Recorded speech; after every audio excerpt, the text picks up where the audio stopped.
ناد علی ثابت نہیں ہے. اب اس پر ہم بحث کریں گے. اہل تشیع کے فرق اسماعیلیہ، زیدیہ اور اثنا عشریہ کے وہاں اس کا کوئی ثبوت نہیں ہے. پھر اثنا عشریہ میں جو اصولیہ، اخباریہ اور صوفیہ اثنا عشریہ پائے جاتے ہیں، یا شیخیہ بھی، تو شیخیہ کے وہاں شاید کچھ جواز مل جائے، لیکن اس کا کوئی اصولی جواز اثنا عشریہ کے کسی بھی فرقے میں نہیں ہے. اثنا عشریہ جو بظاہر اس کے قائل ہیں، اور بر صغیر کے اثنا عشریہ جو عام طور پہ اصولی ہوتے ہیں، مگر ان میں تھوڑا جو مسئلہ آیا ہے. اثنا عشریہ جو بظاہر اس کے قائل ہیں، ان کے وہاں روایات کی بنیادی اقسام صحیح، حسن، موثق اور قوی ہیں. ان میں سے کسی سے بھی ناد علی ثابت نہیں ہے. ضعیف و موضوع روایات سے کوئی چیز ثابت نہیں ہوتی، یہ نوٹ کر لیجئے. اثنا عشریہ کے وہاں جو حضرات اس کے قائل ہیں، ان میں سے بعض حضرات وثوق بالصدور کا قاعدہ استعمال کر کے اس روایت کو ثابت کرنا چاہتے ہیں، لیکن وثوق بالصدور کا قاعدہ یہاں نہیں چلتا. محض نقل ہونا وثوق بالصدور کی دلیل نہیں ہوتا. جو لوگ غلط طریقے سے وثوق بالصدور کا قاعدہ استعمال کرتے ہیں، ان سے بلا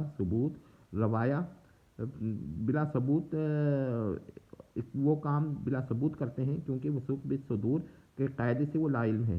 اس طرح تو ہر ضعیف روایت اور ہر موضوع روایت چند کتب میں نقل ہو تو وثوق بالصدور کا مدعی ہو جائے انسان، ایسا کچھ نہیں ہوتا.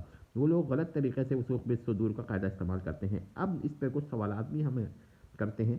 تو دیکھیے، پہلا سوال تو یہ ہے کہ اگر ناد علی کے متن میں حضرت علی کے اسم کے بجائے حضرت فاطمہ، حضرت حسن، حضرت حسین میں سے کسی کا اسم رکھ دیا جائے ہر اس جگہ جہاں حضرت علی کا اسم ہے، تو جو بات حضرت علی سے کہی جا رہی ہے وہ ان سے ہو جائے گی. تو اس کی کیا حیثیت ہوگی؟ کیا اس کا پڑھنا جائز ہوگا؟ اگر جائز ہوگا تو اب تک کسی نے ایسا کیوں نہیں کیا؟ اور اگر ناجائز ہے تو اس کے ناجائز ہونے پر کیا دلیل ہے کہ آپ جو بات حضرت علی سے کہہ سکتے وہ ان سے نہیں کہہ سکتے؟ ممانعہ کی کوئی دلیل ہونی چاہیے نا. جب ایک سے جائز تو سب سے جائز. اگر ناد علی میں حضرت علی کے اسم کے بجائے رسول اللہ صلی اللہ علیہ وسلم کا اسم رکھ دیا جائے تو کیا اس کے اثرات مرتب ہوں گے؟ اگر جائز ہوگا تو پھر وہ ایک جگہ جائز ہوگا یا ہر جگہ جائز ہوگا؟ ٹھیک ہے، یہ بہت ہی اہم سوال ہے. اور اگر ناجائز ہوگا تو ناجائز کا اس کا مطلب یہ حضرت علی سے آپ باتیں طلب کریں تو وہ جو ہے جائز ہو، رسول اللہ سے کریں تو ناجائز ہے، یہ کیسے ہو سکتا ہے؟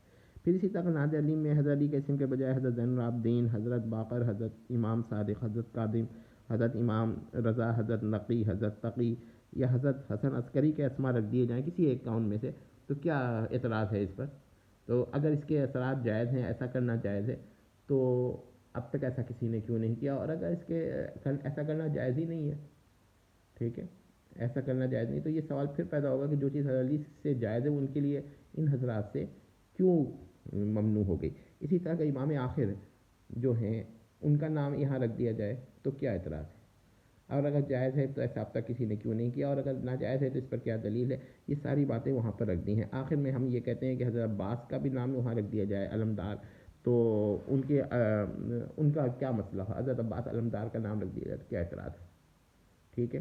تو پھر وہی بات ہوتی ہے. اب اس پہ دو جواب دے سکتے ہیں کہ ہو سکتا ہے کہ کوئی قائل ناد علی کہے کہ یہ ناد علی کے مطلب میں تغیر ہے اور یہ گستاخی ہے کہ آپ حضرت علی کا اسم ہٹا کر ان میں سے کسی کا اسم رکھ دیں. یہ حضرات ہرگز پسند نہ کریں گے کہ حضرت علی کے اسم کے بجائے ناد علی میں کسی اور کا اسم رکھ کے ناد حسن، ناد حسین یا ناد فاطمہ بنا دیا جائے، یا ناد باقر یا ناد جعفر. تو ہم اس پر ابھی بات کرتے ہیں. اس کا جواب یہ ہے کہ نعت کا متن اگر صحیح یا موثق یا حسن یا قوی روایت سے ثابت ہوتا ہے نا، تو اس کے متن میں تغیر کرنا ٹھیک نہیں ہوتا. لیکن اس کا جو متن ہے نا وہ جو ہے وہ ضعیف یا موضوع روایت سے ثابت ہے، تو پھر اس کے میں تو تغیر میں کوئی مسئلہ ہی نہیں ہے. اگر ایک سے جائز تو سب سے جائز، اور لیکن اگر سب سے جائز تو اب تک ایسا کیوں نہیں ہوا؟ اس کا مطلب اس کی کوئی حیثیت نہیں ہے. اچھا جی، اب یہ ہے کہ اس کا متن ضعیف یا موضوع ہے تو اس میں تغیر کرنا ہرگز ممنوع نہیں ہو سکتا ہے. اس کی تو نسبت ہی کسی معصوم سے ثابت نہیں ہے. اگر یہ جائز ہے تو پھر حضرت علی اس کو ناپسند نہیں کر سکتے، ٹھیک ہے نا. اور اگر یہ جائز ہے تو کیا حضرت علی اس کو ناپسند کریں گے کہ حسنین میں سے کسی کا اسم اس میں رکھ دیا جائے؟ اگر نہیں تو حسنین اس کو ناپسند نہیں کر سکتے جس کو ان کے والد ناپسند نہ کریں. پھر حضرت نبی کے اسم کو حضرت علی بھی ناپسند نہیں کر سکتے، اور حضرت علی کا ناپسند نہ کرنا اس کی دلیل ہے کہ حضرت نبی بھی ناپسند نہیں کرتے. کیونکہ اگر حضرت نبی ناپسند نہیں کرتے تبھی حضرت علی بھی اس کو ناپسند نہیں کرتے. یہ بہت ہی اہم پوائنٹ ہے. اس کا مطلب یہ ہوا کہ ناد علی کی کوئی حیثیت نہیں ہے. پھر یہ کہنا ہے کہ یہ تو حکم باری ہے بالکل غلط ہے کیونکہ غیر ثابت ہے، اور غیر ثابت کو ثابت قرار دینا بہت بڑی غلطی ہے. بڑے صغیر میں مسائل پیدا ہو گئے ہیں کہ ثابت پر غیر ثابت کو قیاس کرتے ہیں اور غیر ثابت کو ثابت پہ قیاس کرتے ہیں.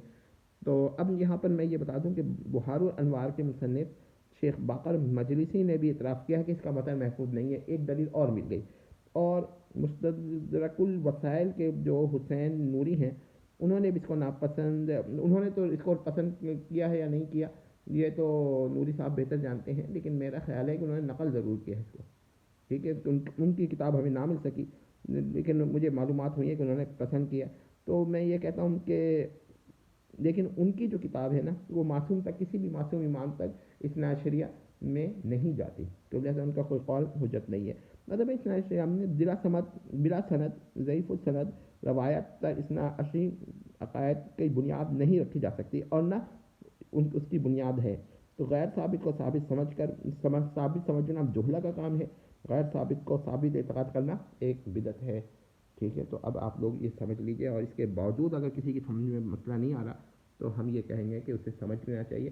باقی ہم تو یہ کوشش کرتے ہیں کہ اثنا عشریت ہی نہیں بلکہ دیگر بھی مسالک میں جو حضرت اکابر کے جانب غلط روایات منسوب ہیں ان کا رد کیا جائے. یہ ان کے مقام کے منافی ہے.